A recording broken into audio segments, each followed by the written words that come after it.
Welcome elected members, staff, guests and members of the public to the Ordinary Council meeting of the 27th of May 2026.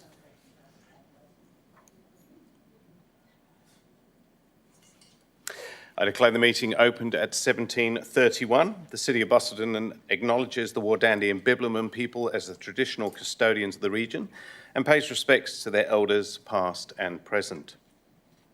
Thank you for joining us in person today. This is a formal meeting of the City of Busselton and certain protocols apply. The meeting is being live streamed and recorded to ensure an accurate and official record. I kindly ask that you do not record, photograph or take videos during the proceedings, as this is an official recording will be made available. I understand that you may hear matters that you strongly agree or disagree with. However, as invited guests, I ask that you respect the formal nature of this meeting by refraining from making comments, chatting, or applauding during the proceedings. This helps to maintain an environment where business can be conducted efficiently and respectfully. Thank you for your cooperation on this. The prayer this evening will be read by Pastor Joshua Sikora from the Cornerstone Church. Thank you, Joshua. Good evening, everyone. Thank you for having me. We'll pray. Heavenly Father, Lord, first we thank you for this gathering, the freedom to gather, the freedom to discuss. Lord, we pray that you would open our ears to hear and our mouths to speak clearly and honorably. Lord, I ask that you would bless the decision makers and the leaders in this room who give up their time and personal ambitions to serve us as a community. Give them the grace to respond, the courage to act in all matters being presented today, both in the form of questions and the things regarding this region and this area of Australia, from the Busselton Margaret River Airport to leadership structure, public health and well-being plans, financial decisions and planning, and even the rehoming of dogs and cats. Would there be unity and consensus for the good of our blessed community, and grant each council member and each person present the strength and the stamina, physically and mentally, for this evening points of consideration and deliberation. Amen. Thank you. Thank you, Pastor. Appreciate it. We have a full attendance at council tonight. Disclosure of interest. So any councillors have any interest they'd like to declare? We now move on to item 5.1, which is responses to previous questions taken on notice. The questions taken on notice at the previous meeting have been responded via email, and these responses will appear in the minutes of this meeting. Item 5.2 is question time of the public. In accordance to the City's information sessions and decision-making processes council policy, public question time will be allocated a minimum of 15 minutes. And I request that members of the public asking questions limit the amount of preamble to their questions. I will otherwise ask you to please put your question. Tonight we have received 2 requests for public question times. Firstly, we have Mr. Sims, if you'd like to come forward and state your name and where you are from. Thank you. Keith Sims, Busselton, in case you all can't remember. For the record. Good evening, Mayor, councillors, officers and everybody else. So my first question is about unhosted STROs. It is well known the City of Busselton has a critical housing shortage for both full-term rentals and for purchase, the same as the rest of our country, and it is a worldwide problem. This is exacerbated by unhosted STROs. The current new unhosted strata, short-term strata, rental accommodation in Busselton is currently 2,183 houses. That's just for unhosted, with 51 under application for development approval. Last time a figure was given, we were second to Byron Bay, which is huge. So my question is, what further steps does the City intend implementing to help curb the growth of these USTRAs in our city, so more full-time rentals and purchases are available for the community that wish to actually live here and spend their money every day contributing to the city, including businesses. Thank you, Mr Sims. So you wish to know what further actions we will Yes. take apart from the 6 non-preferred areas and increasing the rates on The Mr. preferred CEO, area- for a response? Thank you, Mr Mayor, and welcome back. Thank you. We've missed you. The city has worked hard to get bespoke planning response to USTRA that suits our circumstances. As a result, we now have controls and exclusion areas within the planning scheme that are supposedly the strongest in the state. It should be noted, however, that the scheme amendment introducing these changes was only approved by the Minister for Planning on the 4th of May 2026, although he is on record of commending the city for its actions. Over the last year, the associated local planning policy has been in place. The city believes that there needs to be time for these stronger controls to be implemented before there is a demonstrable reduction in the number of USTRA properties. Regarding the current application numbers, the new framework limited initial approvals to 1 year, so a high proportion of the current applications are requests for reapproval, not necessarily a new approval. Could I just add, so you're referring to the 51 under DA or within that? I'm referring to the DAs that you referred to. Okay.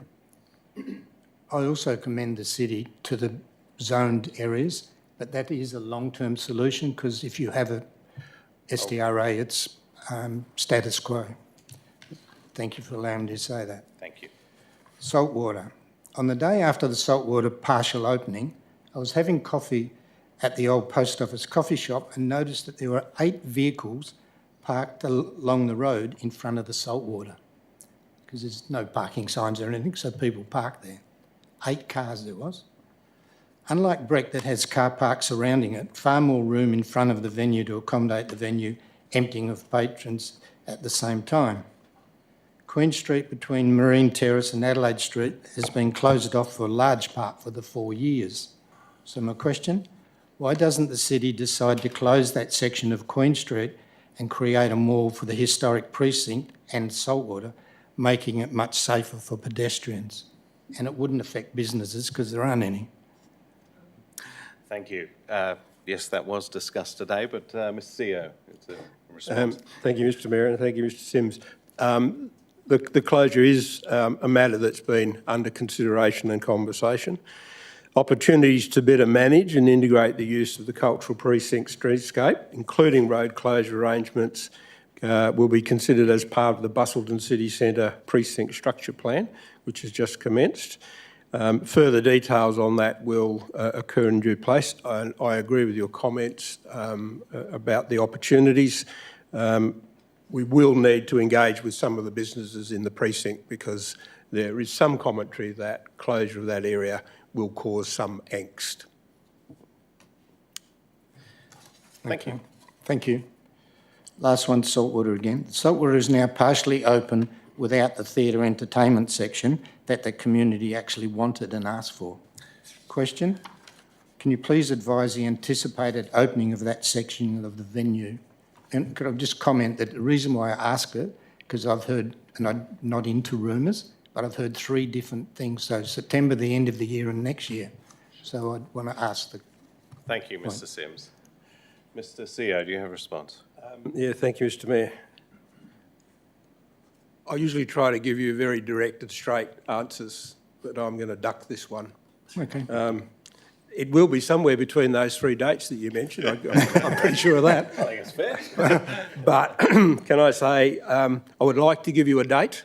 I don't have one. Okay. And until I do, and as you know, I will have it announced as soon as I have it, I'm just not in a position to make a comment on a proposed date because I don't know. Yeah, thank you, and I respect that. It was just, as I said, the 3 rumours, and I... Rumours you. are great around here. Well, that's why I don't take notice. Cheers. Thank you. Thank you. Next, we have Jane Bennett.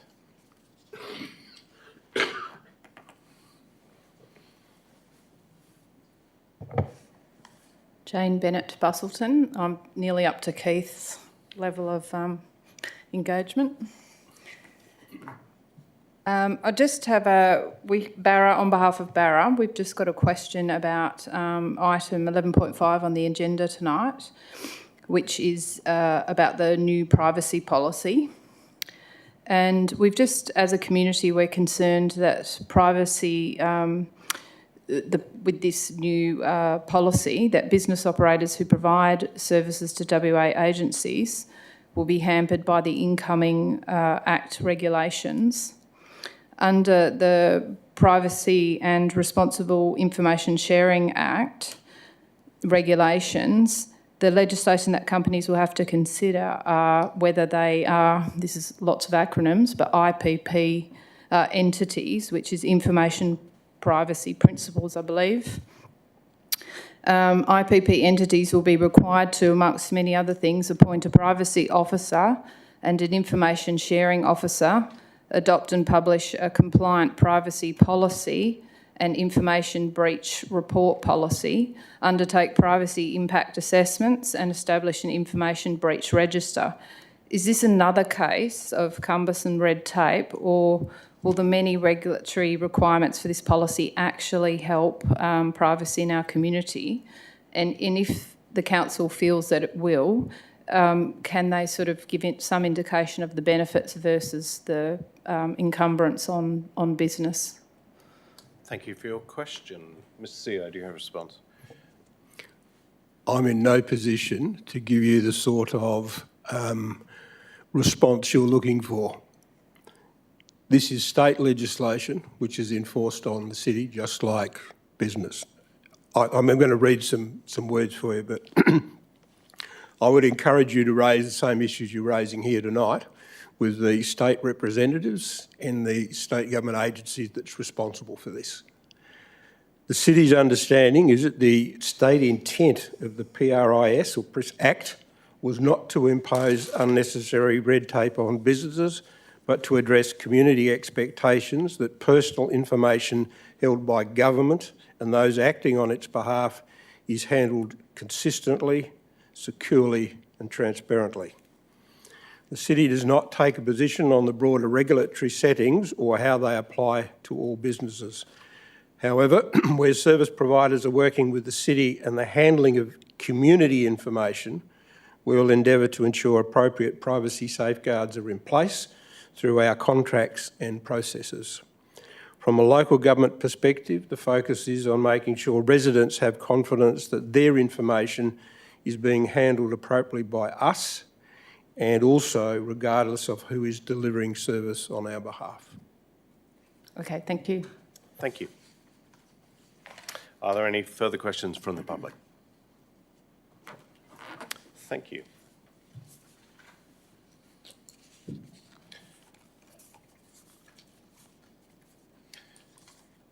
I now move on to presentations by parties with an interest. We have a number tonight, so please be aware I will be strict on the 5-minute time. Firstly, we have Joe White, President of the Dunsborough Sharks Football Club, presenting on item 17.1, which is Councillor Manish's motion for Sport and Recreation Strategy 2020 to 2030, progressing of review. Mr. White. I think you just said 5 minutes, it's 10. It's deputations are 10. Presentations as party is 5. Thank you, Phil. Thank you, councillors. Thank you. Absolutely appreciate the opportunity to be here. Look, since I addressed here about a month ago, look, I have gone away and done considerable work on what we raised then on how we can actually deliver it, because I'm not going to come here with a want without a how. We've been through that before, and to be blunt, I don't quite know how you're doing what you do with the rate base that you've got.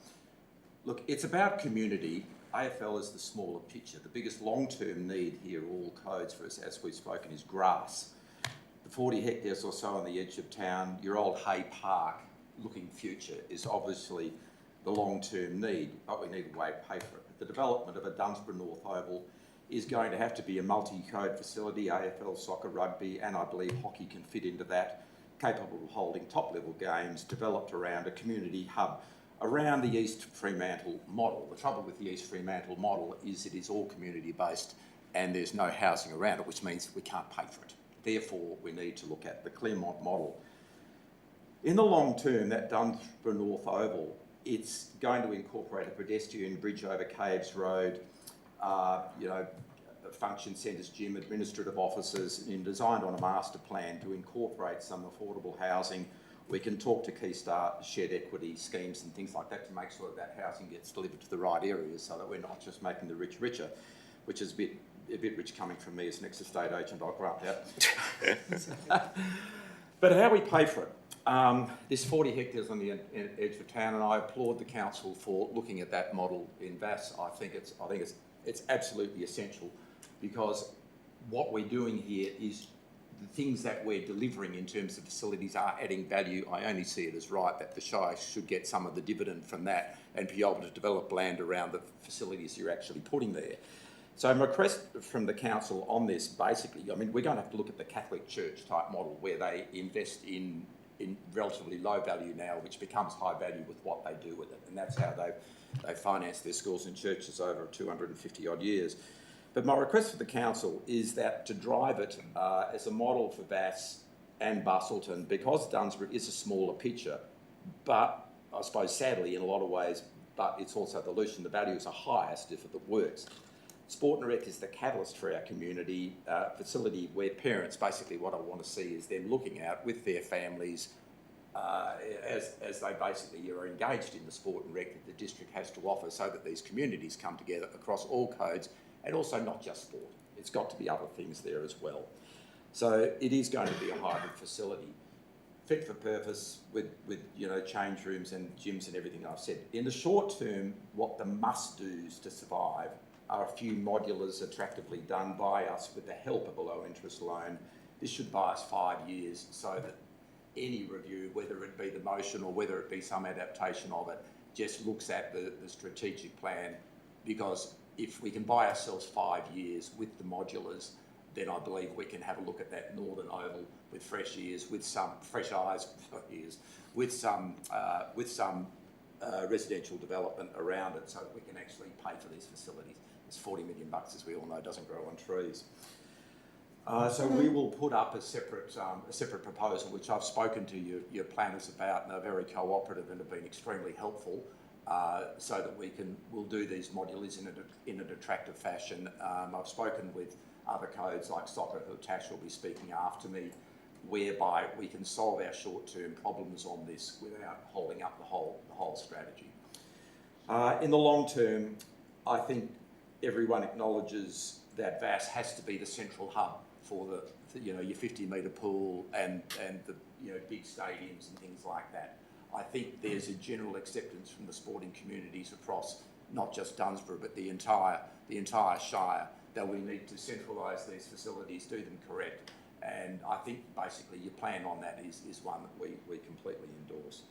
So the main need at this point is some feedback from you that I should continue, firstly with the modular ideas to buy ourselves some time, though I basically had chats with the planners and they're comfortable with that, so we'll come forward to you with a plan on that pretty well as soon as the season ends, with a view to doing it in the off-season. And secondly, on the Dunsborough North, whether that is incorporated in this motion or not, that we look at that along a hybrid of the East Fremantle and the Claremont Oval, so we can do a facility that we're all very proud of and that we can hold top-level games so that we're not giving them off to Bunbury. Thanks, councillors. Appreciate your time. Perfect timing. Thank you, Joe.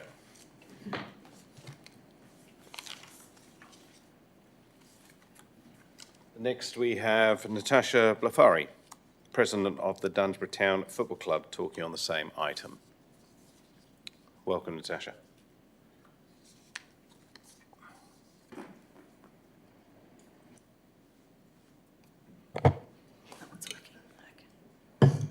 Hey everyone. Okay, well, good evening, councillors, CEO and Chair. As you know, my name's Tash Blafari, President of Dunsborough Soccer. I'm here tonight to speak on behalf of our club in support of Councillor McNish's motion. Many years ago, Council approached our club about relocation. Since that time, we've explored numerous pathways to identify a practical and sustainable future for soccer in Dunsborough, one that doesn't compromise the operations or long-term sustainability of our club. Unfortunately, many of those efforts have been met with delays, roadblocks and ongoing uncertainty about our future. Throughout this process, we've relied on written confirmation from the former CEO that we could remain at our current location unless a like-for-like solution was provided. That decision was made under delegation and was never tied to a finite time frame. A relocation plan can work if an appropriate and sustainable solution exists. Any major operational or relocation change would require some planning, transition time, to properly understand and manage impacts relating to operational costs, sponsorship, volunteer capacity, governance responsibilities and long-term sustainability. These things can't happen overnight. All sporting and recreation groups in our region are experiencing increasing participation demands. That's fairly obvious. I think we all agree that. And these pressures are being compounded by limited financial support we're receiving from higher levels of government to be able to deliver what we need. The current City of Busselton Sport and Rec Plan was developed prior to 2020. It doesn't account for funding opportunities that are now available, so we think it's time to reassess the approach and focus on realistic and achievable outcomes. Importantly, Dunsborough Soccer is no longer approaching these challenges in isolation. We've been working alongside Dunsborough Sharks AFL on a proposal that supports multiple sporting groups, delivers broad community benefit and includes financial backing. AFL must also now be considered in the future planning of Dunsborough Lakes Sporting Precinct. We're genuinely relieved that AFL has acknowledged soccer, future needs and supportive of finding a way forward for us all. We've also been impressed by the enthusiasm, empathy and willingness to collaborate shown through these discussions, along with new ideas and opportunities for the broader community. Soccer and AFL, alongside our combined membership of 2,000 people, are ready to pursue a constructive solution that benefits both sport and the broader community. What we need now is Council equally committed to engaging openly with us and properly exploring these realistic options. So tonight, councillors, please do not view this motion as controversial. I'm sure everyone in this chamber agrees that collaboration with community is important. This motion is simply about good governance because the informal discussions alone have not delivered progress. I've been part of this process for a very long time. And sport remains one of the highest priorities for ratepayers in our region. It's time to acknowledge that and work with the community groups to lead and deliver a sustainable outcome that benefits the entire community. Thank you. Thank you. Next, I have Mac McDonald and Kate Redding.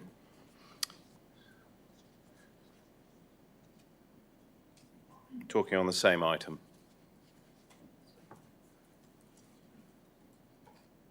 Welcome.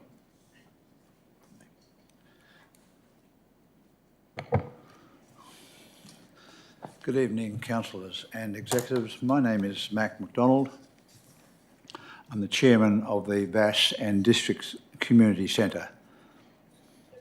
I'm speaking in relation to Section 17 and in support of Motion 17.1 of today's meeting by the Councillor McNish in regards to Clause 1, the resolution progressing the Recreation Facility Strategy 2020-2030, and Clause 4, request regarding the implication for the future of a district-level facility in VAS. So to the CFO, I present this on behalf of the broader VAS community to formally address and highlight the unique opportunity for the City Council to acquire the 53 hectares or 135 acres of rural and conservation land known as VAS North.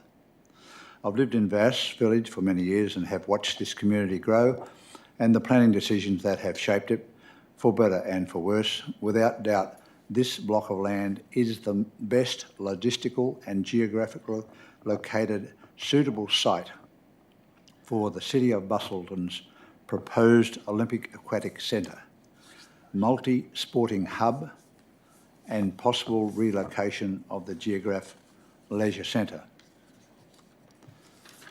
Our concerns. The vast Northland known locally as Kangaroo City or Paperbark Flats is the largest. Mr. McDonald, you're talking about a piece of land that isn't actually named in this agenda. So if you are addressing the points of this agenda, I can't accept you talking about something that's not in there. Does that make sense? Sorry, but yes, I As you appreciate wish. it. And you're more than welcome to come to a CAS session and communicate that to councillors. But this is parties with an interest about the particular items. That's all. Thank you. As you wish, Mayor. Okay, thank you very much. Cheers.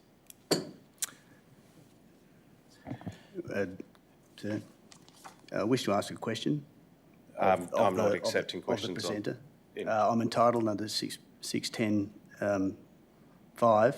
Well, so I'm the presiding member, but so I can override it. But if you wish to ask a question, I will allow you. Who is the question to? To Mac. So McDonald. through the chair. Yeah.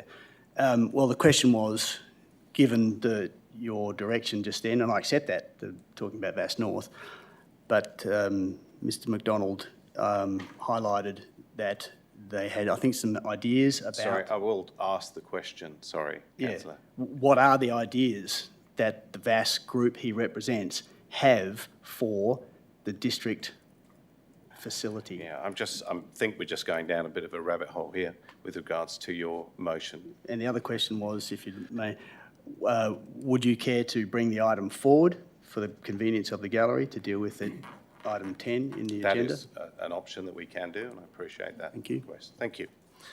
Okay, I will start though with the item 8.1, which is the confirmation. Sorry, have I? No. Oh, sorry, there's two people talking. I do apologise. I thought last time you came up together and then didn't, so sorry, Kate. No, Miss Reading, I would not do that. Reading did that twice. Welcome, Kate. My apologies. I only have a couple of comments on Andrew's motion, and they're more of a general kind. But point one, resolving a workshop be scheduled for further discussion of this.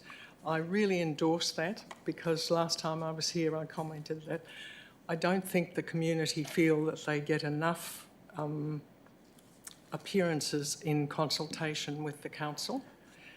So that I would really appreciate it if the Basson Districts Community Committee, a representative, could be a part of that workshop. And item 4, talking about a district level facility at Vass, I would absolutely endorse that be included in these workshops as well, because we're looking at a whole of Busselton. Okay, that's Yes. all I wanted to say. Sure. Thank you very much, Kate. I appreciate that. And apologies for missing you out there. Moving on to item 8.1 is that the minutes of the ordinary council meeting held on the 13th of May 2026 be confirmed as a true and correct record. Do I have a mover? Moved Councillor Kennedy. Do I have a seconder? Councillor Mueller. Is there any opposition? Being no opposition, I put the motion. All those in favour? Motion is carried 9-0. Move on to item 8.2, that the minutes of the special council meeting held on the 6th of May 2026 be confirmed as a true and correct record. Do I have a mover? Councillor Dykstra. And a seconder? Councillor Mueller. Is there any opposition? There is opposition. Mayor, I'd like... Councillor Dykstra, do you wish to speak to the... Reserve my right. You don't have a right if you're moving the motion. That's right, I moved the motion as is. Okay, thank you very much. Councillor Mueller, as seconder. I will reserve my right. Thank you. Is there any opposition? There is. Councillor Ryan. I would like to move a procedural motion that confirmation of the special council meeting held on the 6th of May 2026 be referred to the 10th of June 26 council meeting. Thank you, Councillor Ryan. Do I have a seconder for that? Seconded, Councillor McNeish. You have 5 minutes to speak to this. I won't take that long. The reason is to ensure the minutes accurately reflect the proceedings of the meeting, particularly given that a motion of dissent was moved by Councillor McNeish and determined in relation to the ruling on that amendment, but that the standing orders were not adhered to.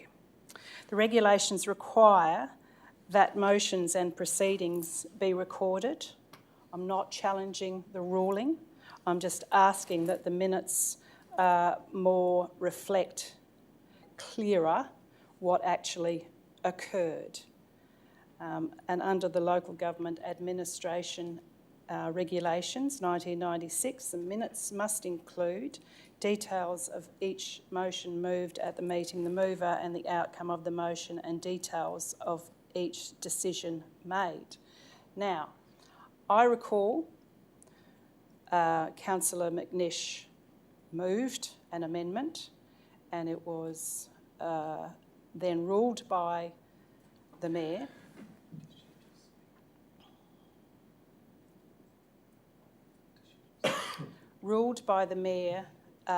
not to be an amendment, and Councillor McNeish moved dissent. But the wording of the minutes do not reflect the whole issue. So I'm simply asking for a referral or a deferral or whatever you want to call it, so that the staff can go ahead and check the minutes for accuracy. Thank you. Thank you. Do I have a speaker? Oh, that's it, sorry. In that case, we put the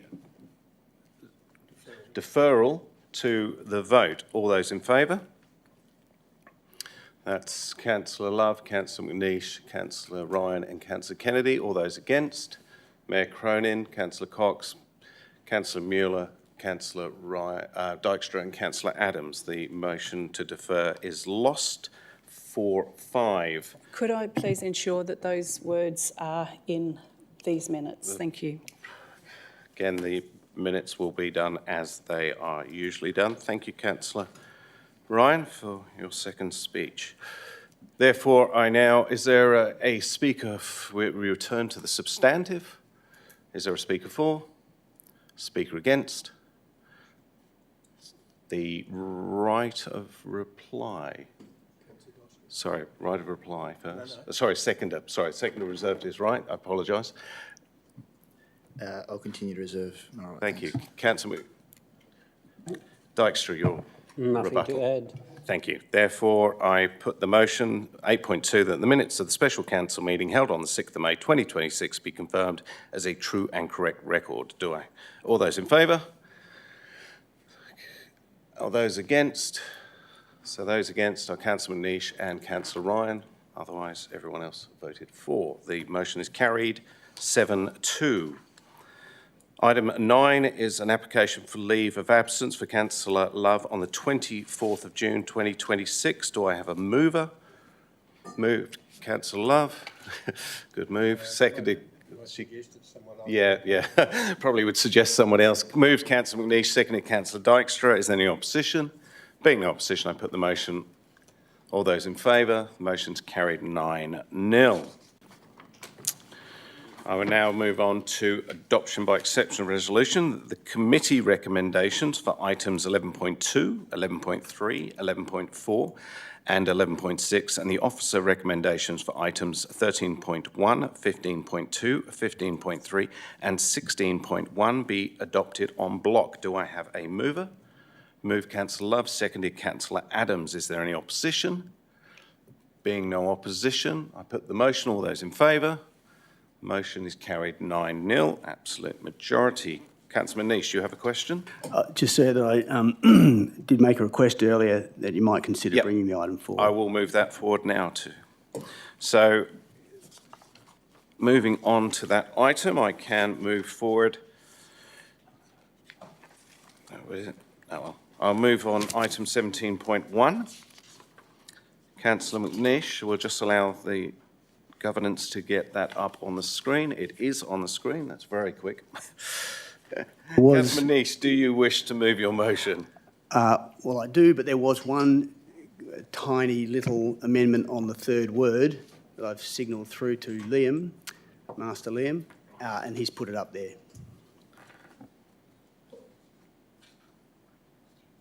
Thank you.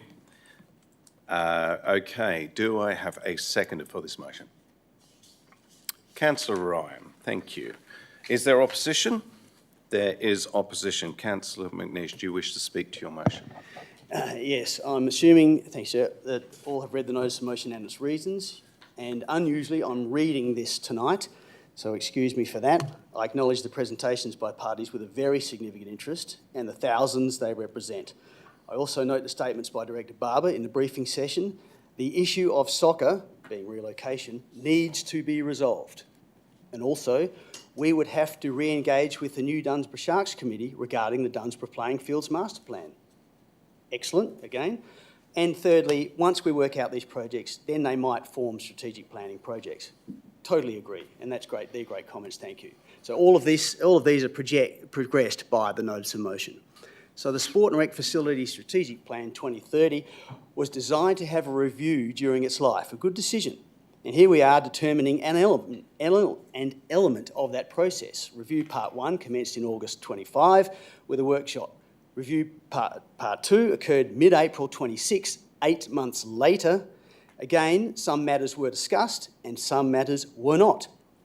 Now, get ready for Part 3.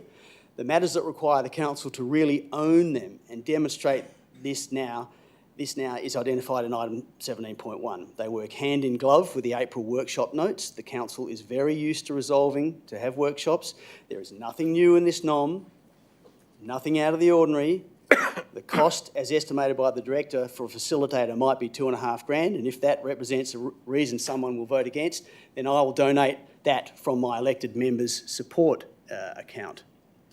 amount. Dunsborough Sharks have a solution for funding a master-planned Dunsborough playing fields. Dunsborough Towners have a proposal that works in with the Sharks plan. Director Barber has revealed the town planning opportunities, but would also want to be able to give direct advice to the many details thereof.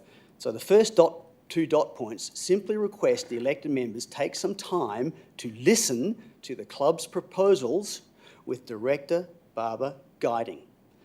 NOM dot points 3 and 6 might well be the topic of another workshop session, as they require the elected members to focus on scoping the district facility. Interestingly, the SPC, so Strategic Planning Committee, recommended and that the strategic priority project schedule will be updated as council decisions are made, as it is a living document. This means that if the NOM is adopted, the exercise of scoping of the district facility will be updated in the SPC schedule, exactly the process as the SPC envisaged. This leaves dot point 4 and 5. These are urgent matters. In the last few days, a pavilion design was issued calling for tender responses. This proposed construction will be required to be assessed as a value for money, fit for purpose outlay, both capital and operating. In the agenda item to the council, an occupancy agreement will be a must to enable the council to make its decision based on financial and logistical evidence. This is the new statutory requirement every council is lawfully obliged to. As for the Towners, this club of 500 players and their families, they need certainty.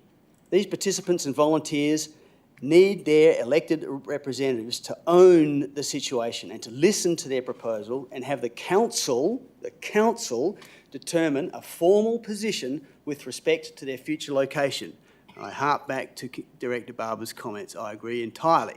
In conclusion, these few NOM matters need to be owned by the council and seen to be owned, not kicked like a can down the road into the bustling corridors downstairs. In my view, the officer comment carefully skirts around the vital point that elected members need to be seen to be directly involved and driving this most important work. The CEO has noted the city is way behind in its sport and rec delivery, so a different approach now is so required. It must start by listening to community-driven solutions. Thank you, Joe. Self-help must be a big part of sporting governance, and this council needs to self-help itself by becoming directly and urgently involved, especially with the stated issues that have been kicked down the road. Local Government Act 2.72C, it is the role of the council, to plan strategically for the future of the district, not the CEO or the staff. Okay. So the council needs to reinforce positive, proactive action by sporting clubs. It needs to hear the solution of $150 million of new funding. And if someone speaks against this NOM, they want to ignore these groups and come up with their own viable funding solution for $150 million, we're all ears. We are all ears. All right. So don't forget this NOM is business as usual, and I commend you to vote for it. Thank you. Thank you, Councillor McNeish. Councillor Ryan, your seconder. I am, thank you. I support this motion, councillors, because it is about making better, more informed decisions before we lock in long-term infrastructure and investment. This motion strengthens decision-making by bringing key information together before decisions are made. It ensures council hears directly from the major user groups, understands future demands and pressures, and considers planning constraints early. This is good governance, making sure we have the right information in front of us before making significant long-term decisions. It also responds to real pressure on sport and recreation. Demand is clearly increasing, and the current strategy adopted in 2020 was based on a very different cost assumptions and population projections. In that context, it is appropriate that we pause and properly test those assumptions. The current sport and rec plan is no longer fit for purpose. The motion improves engagement with key stakeholders by inviting groups such as AFL and basketball to present. If we are going to invest in facilities, it makes sense to hear directly from the people who will use them, their needs, projections and challenges. Importantly, it reduces the risk of poor or premature decisions. These are significant long-term investments that are difficult to reverse. Given the broader capital pressures we are considering as council, this helps ensure decisions are not made in isolation or before we fully understand the implication. It also aligns with our council plan, supporting sustainable growth, community wellbeing and good governance through evidence-based planning. Noting the VDC's presentation, the new advocacy policy states at 5.3 on tonight's agenda, the city's advocacy activities may at times be aligned to efforts to attract commercial, business and industry investment, in addition to the pursuits of funding and support for the delivery of the council plan priorities and actions. And I believe that's what the Sharks were also referring to tonight. Strategic priorities in the council plan state with increasing demand for facilities, the community would like a new district sports and recreation facility with a 50-metre pool, indoor courts and gym facilities, along with upgrades to existing sporting facilities, reserves and ancillary infrastructure. So it's there, it's in the community plan. Finally, this is about a workshops, not a decision tonight. It does not lock us into any outcome. It simply ensures we are properly informed before we decide. We know there are competing priorities in sport and recreation, and this process allows us to better understand those tensions and making sure that when decisions are made, they are well informed, balanced and sustainable. Joe White said something tonight along the lines of, they've got the want, we just need the how. This motion clearly addresses a way forward, and councillors, I urge you to support this motion. Thank you, Councillor Ryan. Speaker against? Councillor Cox. Thank you, Mr Mayor. Apparently, if I rise to speak against this motion, I don't care about sport and rec. Nothing could be further from the truth, actually. In rising to oppose this notice of motion, I kind of understand the intent of the motion, but I'm sorry, in my opinion, it's extremely badly executed. I do note that Councillor McNish recently amended a word to put an S in, because originally it was one workshop to consider 6 entirely different issues. Now we've got the word workshops with an S. So is that 1 workshop, 2 workshops, 6 workshops, 7 workshops? Certainly not clear to me. The workshops are so sprawling in scope and so varied in subject matter and so mixed in purpose that it risks achieving very little while consuming considerable officer time and resourcing. I am not willing to agree to commit officer time and scant city resources to something where a clear outcome cannot be achieved.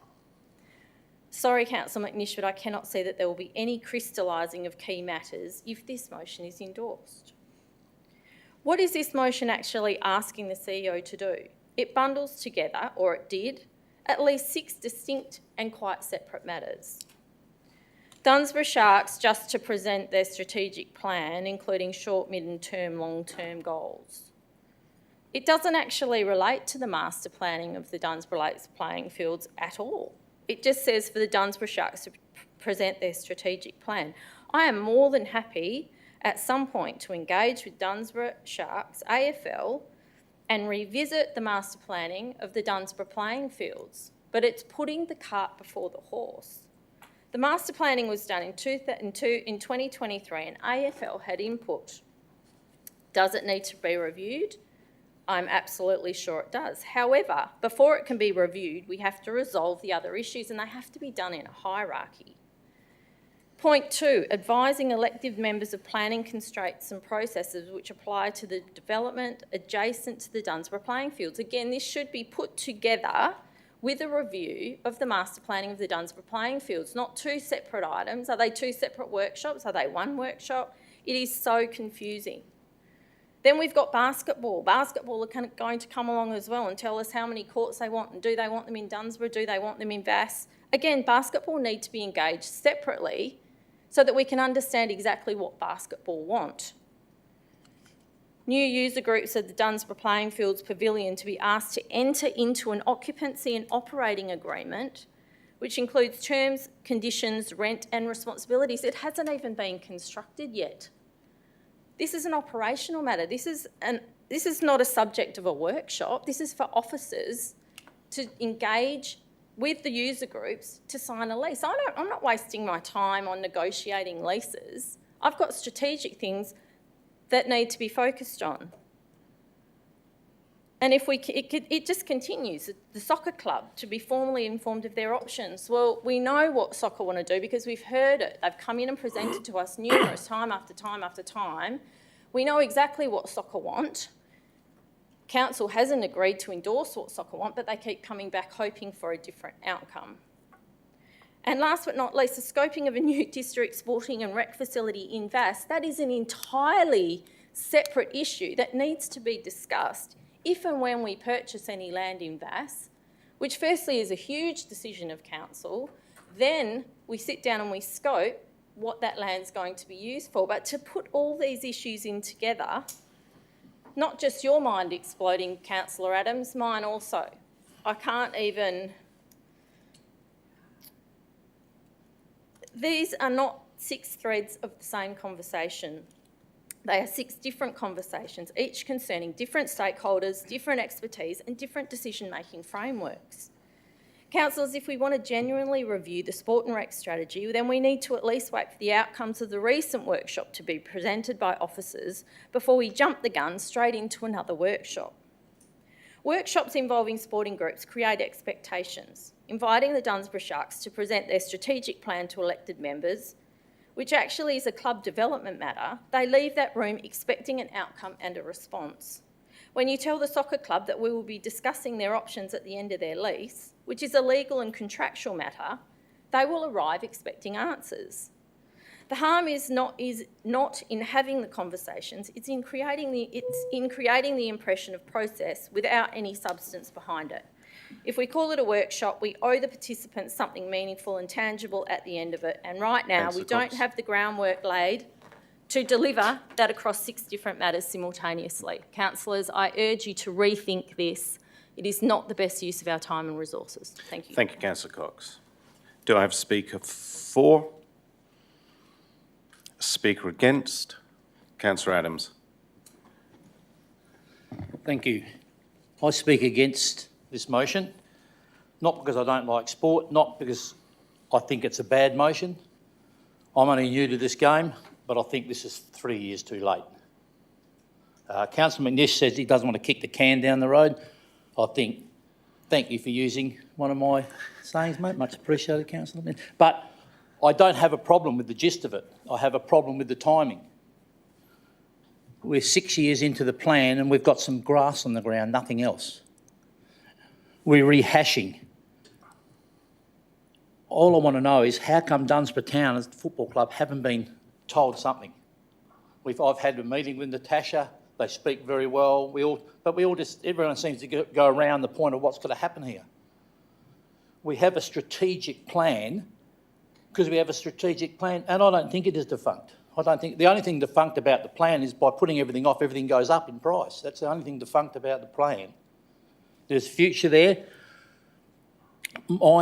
As long as I haven't got a problem with this, as long as we get that pavilion built and show the people of Dunsborough that we're going to do something. And once that pavilion's built, we've got the grass there, and then you can work on everything else as it goes on. I don't know if that's the perfect way to go or not. I don't know. We had a sport and rec meeting a while ago. We haven't even got the outcome of that, and we're going to change everything. So although, Councillor Manish, I don't disagree with your things here, and I can actually, this doesn't make my head hurt for a change, which is great, thank you. I just think this is 3 years too late, and we're still going to go back after 6 years of a strategic plan and go and ask all the basketball, the soccer, football, could be rugby there, dung, I don't know where the dungies are these days. 6 years into the plan, and what if they come back with something different? Our 10-year strategic plan is going to be over and we're going to have done nothing, and these guys are still going to be wondering what's going on. So I speak against that, against this motion, only because of those reasons, not because of the motion itself. Thank you. Thank you, Councillor Adams. Speaker for? Speaker against? You're speaking for? For, yes. For. Right, through the Mayor, councillors, I'm making this up on the fly, so I may be a bit slow. Firstly, I'm speaking for, because like my fellow councillors and everybody else, I want to actually see the Dunsborough North Pavilion built. I want to see it happen soon. The thing I'm asking for supporters, we'll need to sit down with Dunsborough Football Club, to actually work out the rental or the agreement for them to move in there. If that takes one session of us, and when we give it over to the rest of the town, to the city workers, that's good. But we need to actually get that built. We need to sort it out with soccer. The VAS sporting precinct, that also needs to get done. We need to have a workshop about that. That includes basketball. We'll have to listen to them. The football club, they've got plans as well. That's another workshop, something we have to have. So I do like the idea of actually going forward, finishing things and bring it to fruition. But like I said, I'll actually urge you to support a motion. Thank you. Speaker against? Councillor Mueller. Thank you, Mr Mayor. I'll just start off by saying, listening to the debate so far, you'd think that there's no work or progress occurring in the sport and rec space, and this is absolutely not true. While the intent of the motion is understood, many matters proposed are already being addressed through the current review of the City of Busselton Sport and Rec Facilities Strategy 2020-30 and upcoming officer reports to Council. The motion risks duplicating work, delaying existing review process and blurring the distinction between Council's strategic role and the operational responsibilities of the admin. Matters such as stakeholder consultation, lease agreements, occupancy agreements, and future facilities planning are ordinarily progressed by officers once council has endorsed the strategic priorities, and that's where we're up to, trying to figure those out. Council has previously recognised the importance of evidence-based district-wide planning rather than responding to incrementally to individual sporting groups or facilities. Decisions regarding Dunsborough playing fields, indoor courts and future district-level facilities should continue to be considered holistically through the adopted strategy, review and long-term financial planning processes. For these reasons, the current review process should be allowed to continue. So doesn't need to begin, it just needs to continue.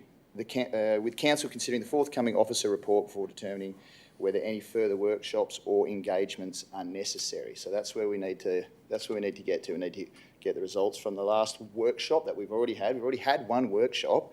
No one said we're not having any more. In fact, we're going to find out we'll get the report back from that, and then we can figure out the next move.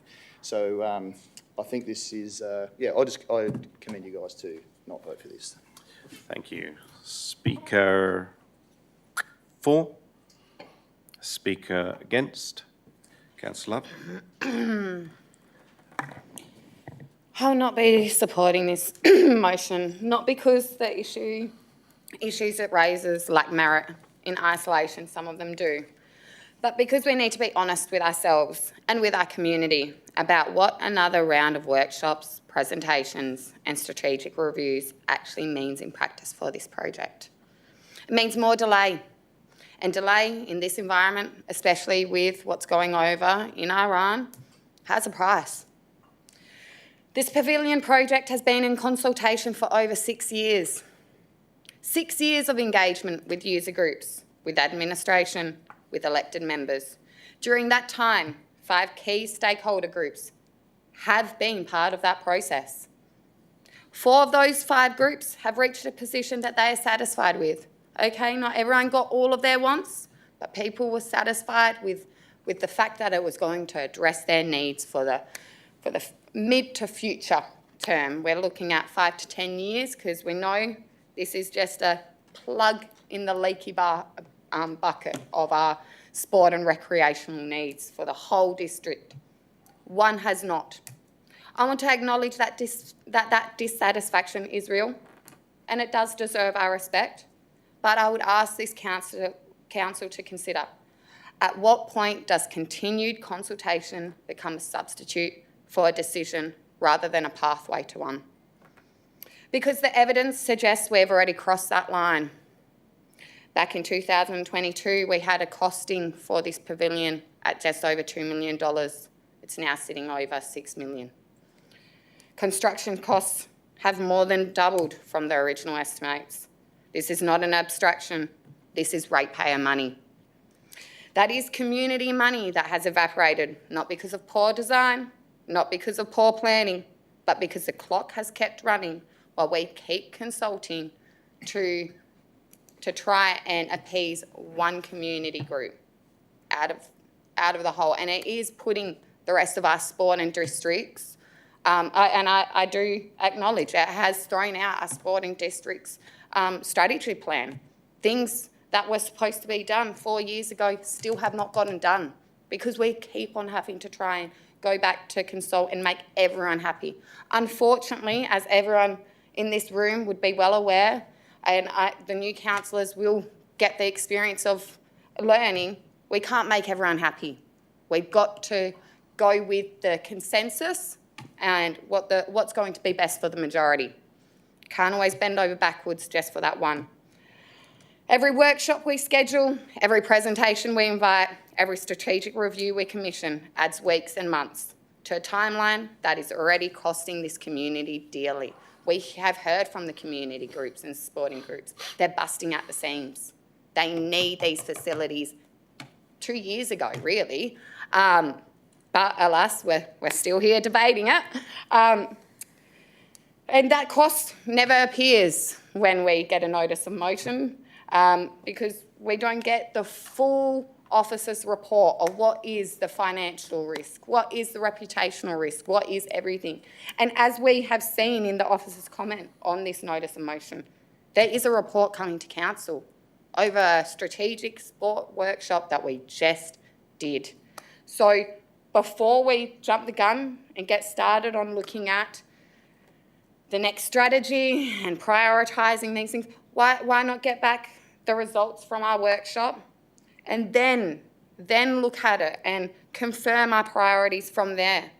I just don't think that we should be facilitating this just yet. I definitely don't want us to keep on consulting and pushing the can, kicking the can down the road, because we've already seen it's cost us an extra $4 million. Since I've joined council, we have gone back and back to consult. This was pretty much on the cusp of getting approved and ticked off with council. They'd done quite a bit of extensive consultation. Everyone was quite happy.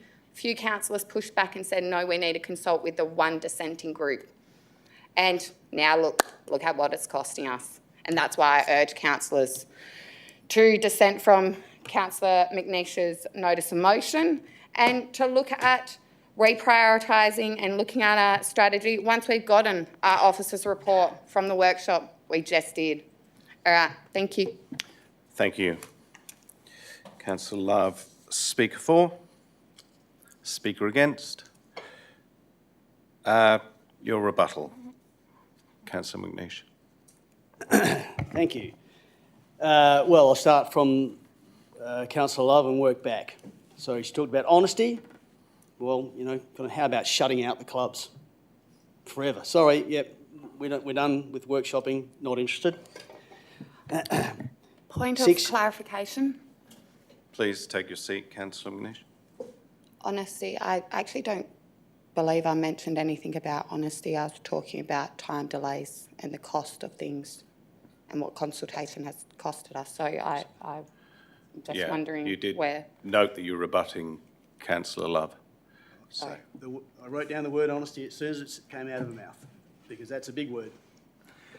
So I don't regret revile from that. I mean, 6 years, times have changed. That's why we have a review for this workshop. Reasons for dissatisfaction? Ask the clubs here tonight. They'll give you some reasons. Where is your 150 million? I didn't hear it from anyone. There's a solution. I didn't hear it from anyone who stood up.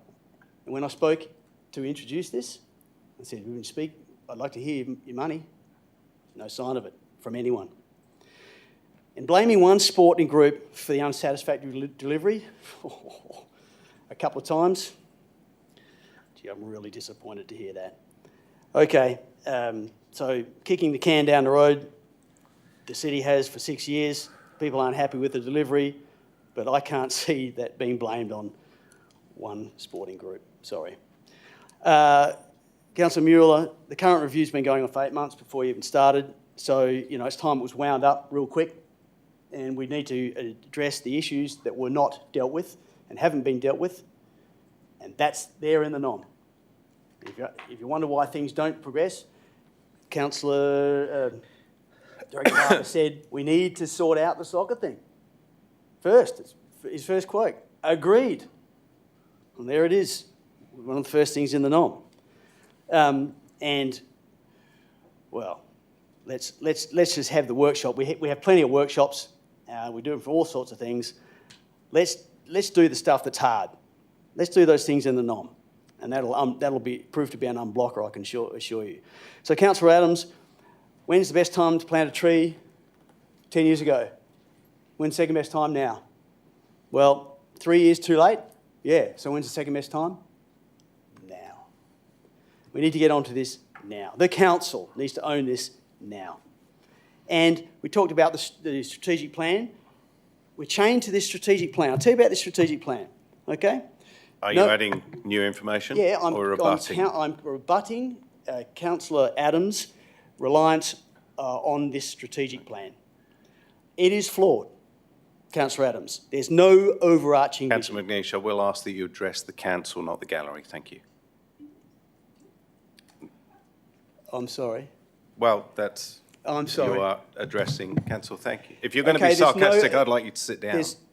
Sorry? If you're going to be sarcastic, I've asked you, as part of the standing orders, you are to address the council, not the gallery. I'm sorry, I'm addressing the council through the I speaker. asked you politely, and you gave a sarcastic comment. So I will, one more, and I will ask you to take your seat. Thank you. So the review process, it was chained to, the council's chained to this strategy. Okay, let me tell you about strategy. No overarching vision. There is no overarching vision in that document. There's no hierarchy of facilities, which seems to me to be the very first starting point you need. There's no method of funding, and there are no CSRFF grants anymore. There's no occupancy agreement, and we're trying to get people to take responsibility for what they're occupying and send a signal about that to the sporting community that things aren't free anymore. But, you know, so where's that? No plan to replace the GLC, and the strategy talks about a pool in Dunsborough. I mean, if that's not a flawed document, and we cannot continue to be chained, here we are, chained to that document for 6 years. All right, I'll move on. Councillor Cox, well, if you struggle with having workshops, that really concerns me because we have them all the time. And if you need 1, 2, or I think you said 6, well, it's up to the CEO. This is up to the CEO to schedule whatever workshops are required to get through these matters. Okay, so it's not one. I added workshops because if you need more, we need more. I didn't talk at all about Dunsborough Lakes playing field, so I don't know why you raised that. Okay, and as far as not committing officer time, well, I think ahead in the item there's a bunch of things you want that's going to involve reference groups and all sorts of officer time. So I'm not sure where your priorities are because the first priority of the council is sport and rec. And here we are, we need to solve these problems. So rental agreements are part of occupying buildings. We're going to be asked to sign off on buildings. And I guess, well, all I can say is workshops are standard and we have them all the time and we can resolve a lot of problems with 1, 2, or perhaps 3 workshops for different matters. Thank you. Thank you, Councillor McNeish. I therefore put the item 17.1 to the vote. All those in favour? Councillor McNeish, Councillor Dykstra and Councillor Ryan. All those against? Mayor Cronin, Councillor Cox, Councillor Mueller, Councillor Love, Councillor Adams and Councillor Kennedy. The motion is lost 3-6. Now move on to item 11.1, which is the Busselton Margaret River Commercial Property Activation. The committee recommendation will go first. Do I have a mover?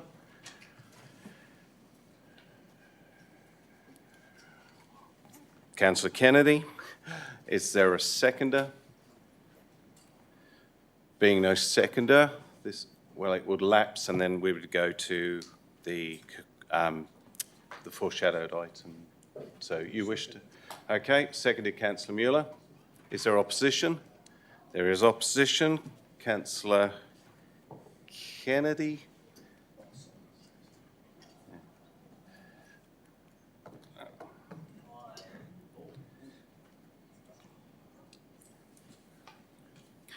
I don't always want to give instructions. With the... Sorry. Oh, yes. I would like to move the motion, but I'd like to alter it with consent of the seconder, if I could do that. Okay, what would you like to change? I'd like to change it to the exact wording of the foreshadowed alternative motion. It's a good way of taking control of it. So I'd be seeking the seconder's approval for that one. Councillor Manish has left the room. Councillor Mueller, do you wish to put the alternate words up?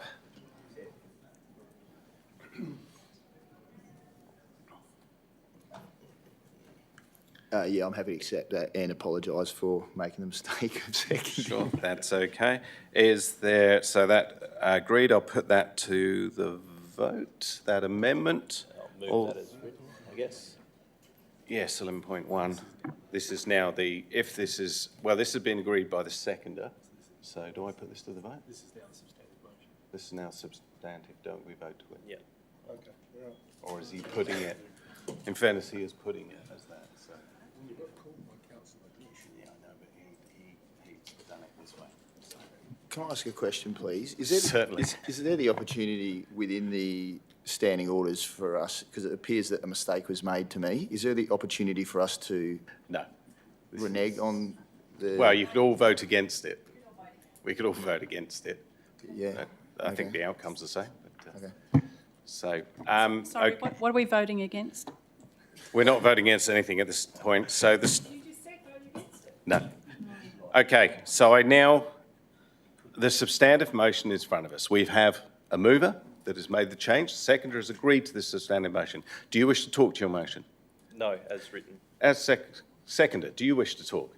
No. No. Is there any opposition? Being no opposition, I'll put the motion. All those in favour? Motion is carried 8-0. Thank you.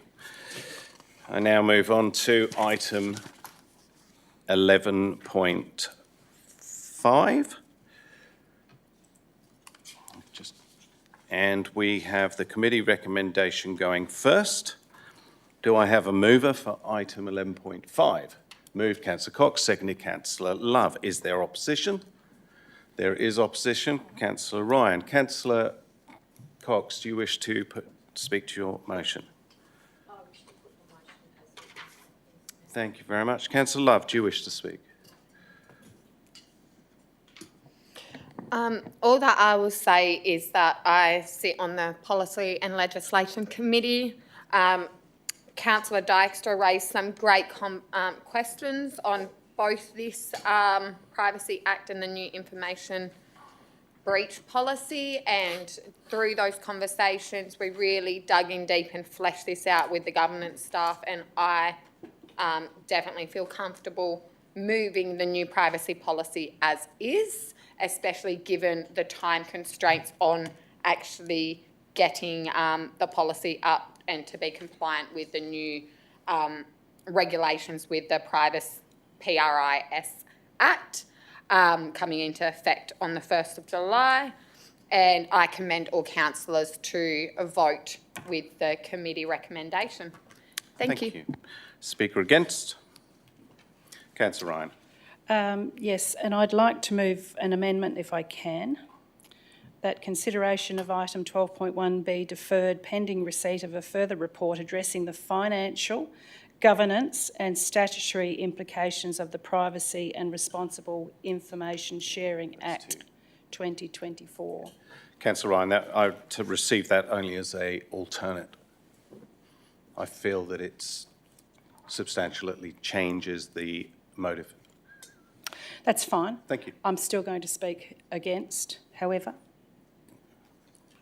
Didn't stop you. Thank you.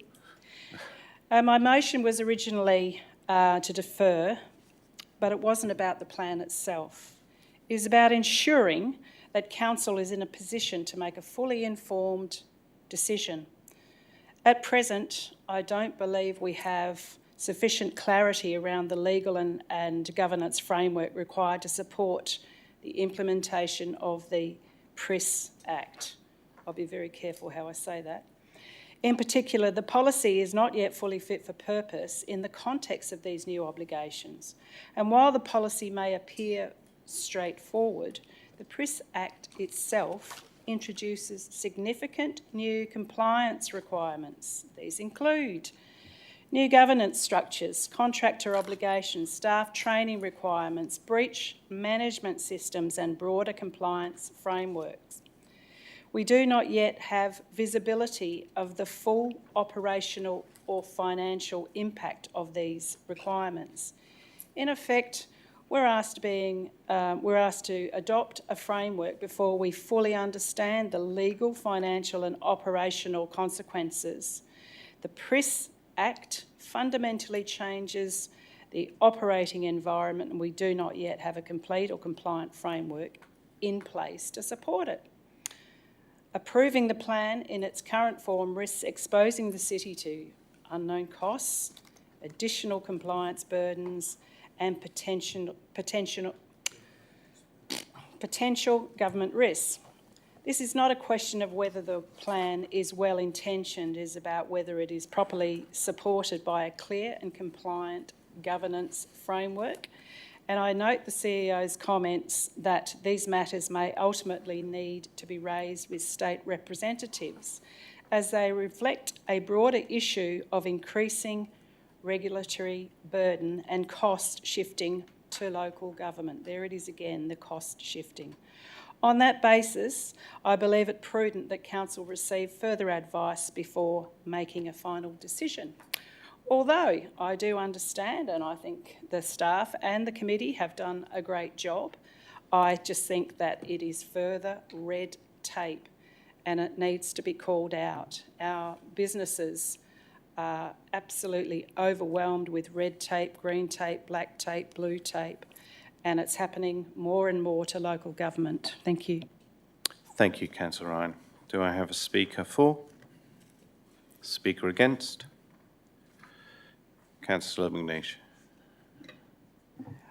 I think for the sake of a meeting, just for a couple of weeks, given that this is legislation that we're going to have to adhere to, and soon, that the matters that have been raised tonight, of all of them, maybe there are 3 or 4 that couldn't quite be answered absolutely in detail, which in informal comments back here half an hour ago, we weren't able to do that with preciseness, and I think that's going to be needed because there is often unforeseen matters that cost in this kind of legislation. I've seen it over the years, it's rather insidious, so I think there needs just to be a little more exploration in those matters, and delaying it for a couple of weeks just to nail those few matters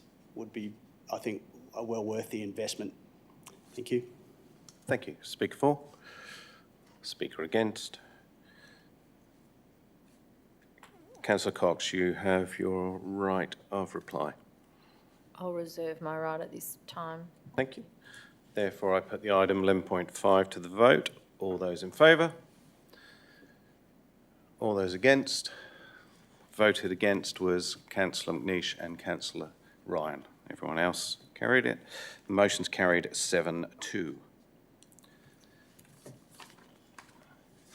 Now move on to item 12.1.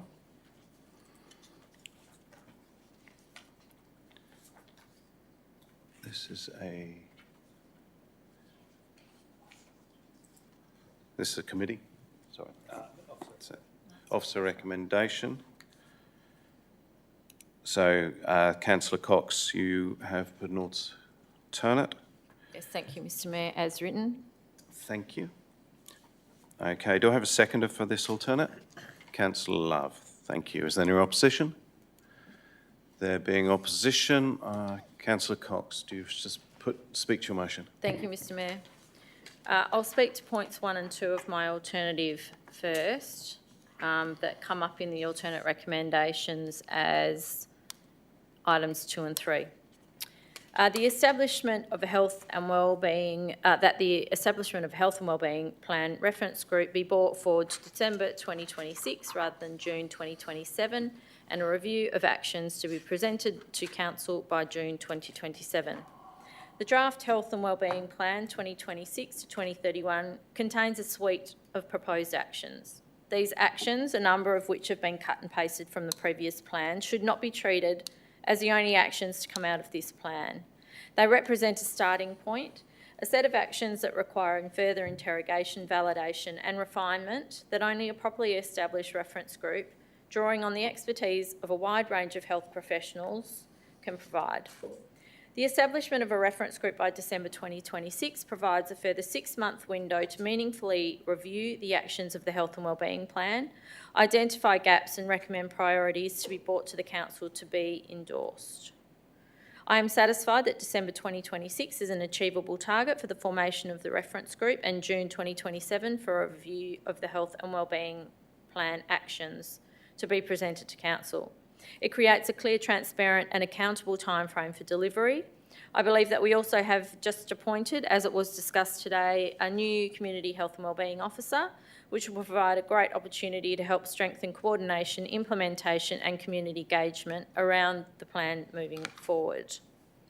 With regard to point 4, the establishment of a housing and homelessness advisory group, I won't take all the credit for this part of the alternative. Councillor Dykstra was also instrumental in bringing this to the attention of elected members. I will read a brief précis of what that's about, and it's actually not written by me, but it's written by Lee from LAMP. And I believe that she writes this very succinctly, so I'm actually going to read what she wrote. Homelessness and housing instability in the southwest region are increasing at a significant rate and are now having a visible and measurable impact across the Busselton community. Between 2016 and 2021, homelessness in the southwest increased by 62.9% compared to the WA average increase of 8%. At the same time, the Anglicare Rental Affordability Snapshot 2026 highlighted that there are currently no affordable rental options in the region for people relying on government income support payments. While the statistics are important, the lived reality behind them is being seen every day across the community. Through LAMP's weekly outreach engagement at Bay Life and broader housing and homelessness advocacy work within Busselton, people from all walks of life are presenting with increasingly complex experiences of housing instability and homelessness. These include people sleeping rough, couch surfing, living in overcrowded housing, experiencing family and domestic violence, or facing sudden homelessness due to rising rents, limited housing availability, health challenges, or financial hardship.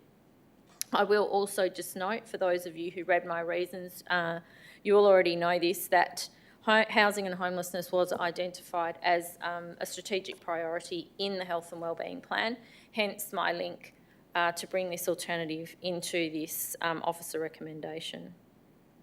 There is a growing concern within the community around the increasing visibility of rough sleeping and reports of violence and hostility directed towards people experiencing homelessness. There is currently no formal local structure to coordinate action, strengthen collaboration, advocacy strategically, or provide a unified voice on homelessness and housing issues within the City of Busselton. While homelessness is influenced by broader state and federal housing systems, local government has an important leadership role to play in strengthening local coordination and collaboration, advocating for resources and policy responses, supporting community education and inclusion, and ensuring homelessness remains visible within regional planning and investment discussions. There is also growing recognition that Busselton and the broader southwest region would benefit from stronger visibility and advocacy within wider state and federal housing and homelessness responses. Therefore, councillors, I would urge you to support my alternative to the staff recommendation. Thank you. Thank you, Councillor Cox. Councillor Love. I will reserve my right of reply, please. Thank you. Speaker against. Councillor McNish. I speak against. I've just heard that the council resolved that it won't allow a workshop for the most important matter identified by the community, but it would be very irresponsible for me to now support the use of internal resources for 2 new reference groups. I mean, where's the priority here? The council's priority, Sport and Rec, and here we come in to something that is imposed on us by the state, and now we're going to set up resources internally to do the state's agency's job. Well, nothing's been costed. I mean, where's the budget or where's the estimates? I can't see it. And endorsed terms of reference, endorsed by who? By what? Confirmed, a membership confirmed. By who? By what? There's a complete lack of clarity in what I read. I can't support that. That's poor governance.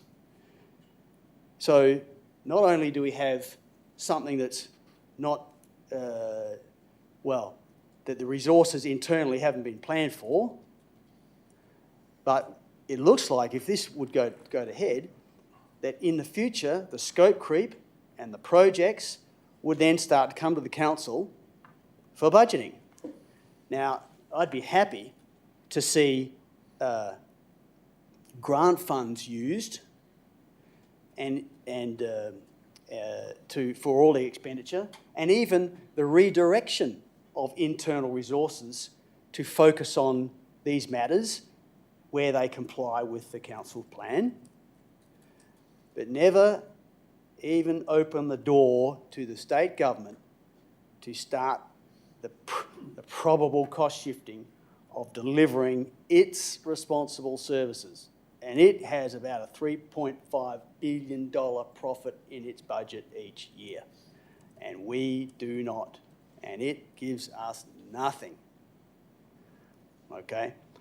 So if what transpires through assessing the relative benefits, and I don't see that. Yeah, you know, the cost-benefit analysis. I mean, where's the ratio? I just don't see the study, the research. Where's the evidence? I mean, council makes its decision based on evidence. I'm not saying these are bad things. They're nice things, sure. But I don't see the evidence. I can't see the allocation of resources. I can't see the priority. And I see a grey cloud in the future regarding what this organisation is going to have to be doing to comply with this health and wellbeing plan. It's fine now because there are nothing of external funding, no out-of-pocket expenses. But you watch. And none of this is in the long-term financial plan either. So with all those gaps and that uncertainty, without something overarching and overriding the uncertainty and delivering on these definitional inadequacies, I can't support this as it's written. Happy if it goes away and comes back, addressing all those things, but as it's written, I just can't support it. Thank you. Thank you. Speaker 4, Councillor Dykstra. Mr Mayor, councillors, I rise in support of Councillor Cox's alternative motion.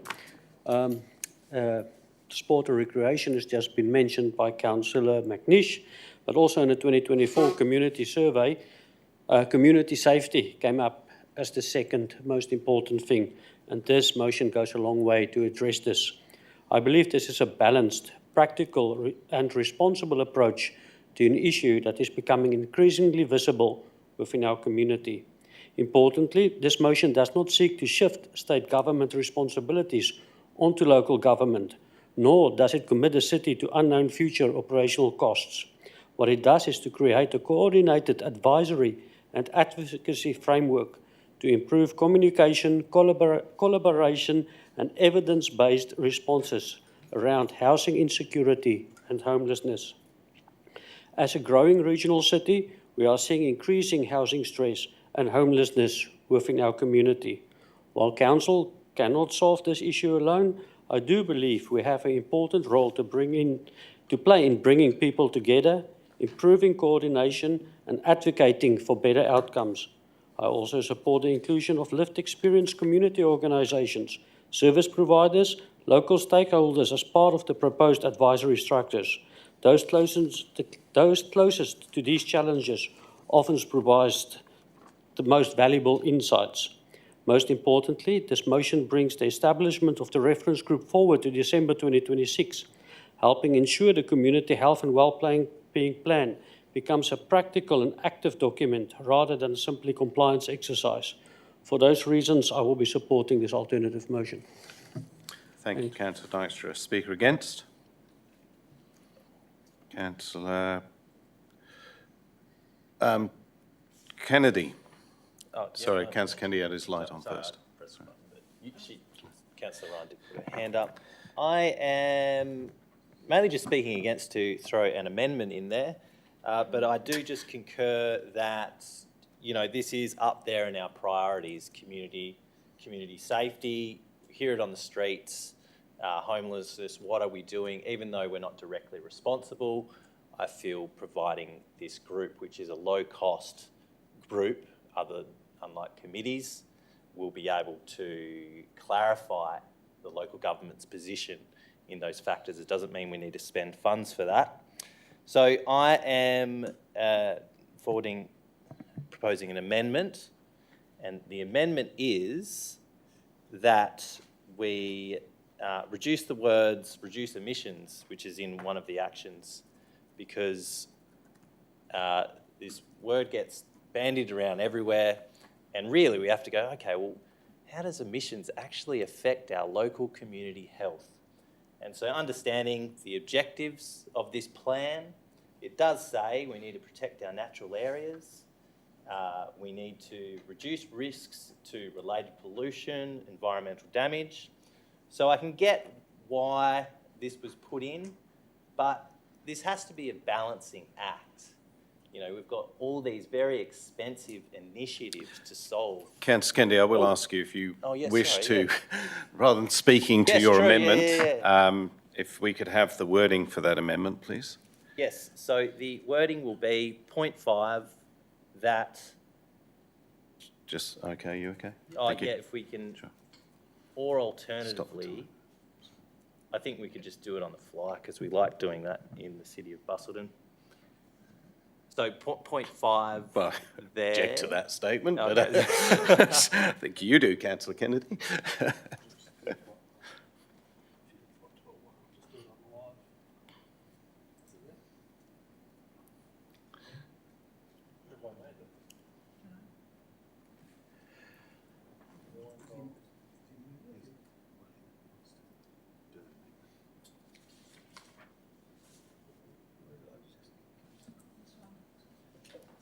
Yep. Yeah, we could.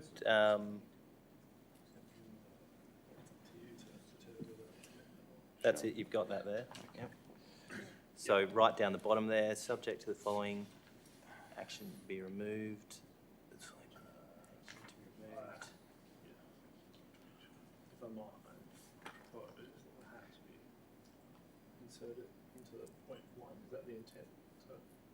You could do it as 0.5.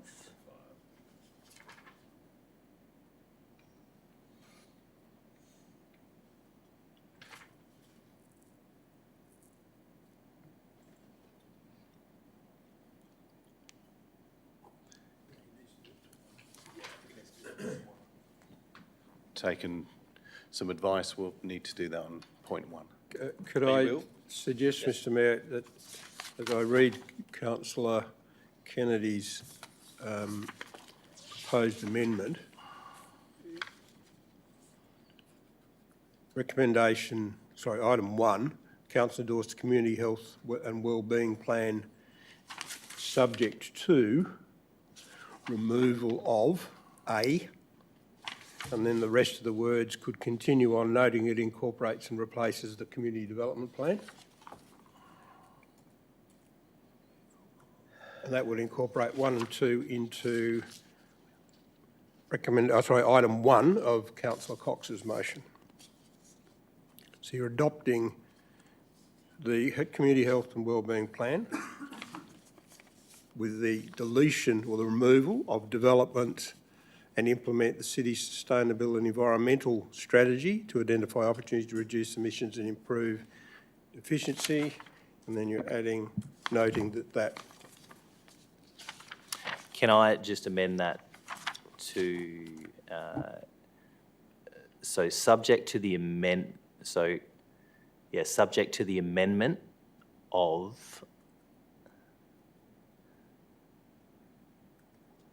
the following action. And then if we go down to point A, just get rid of reduce emissions and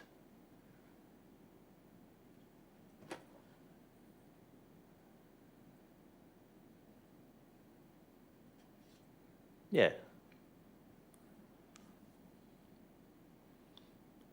And I would be seeking a seconder for that.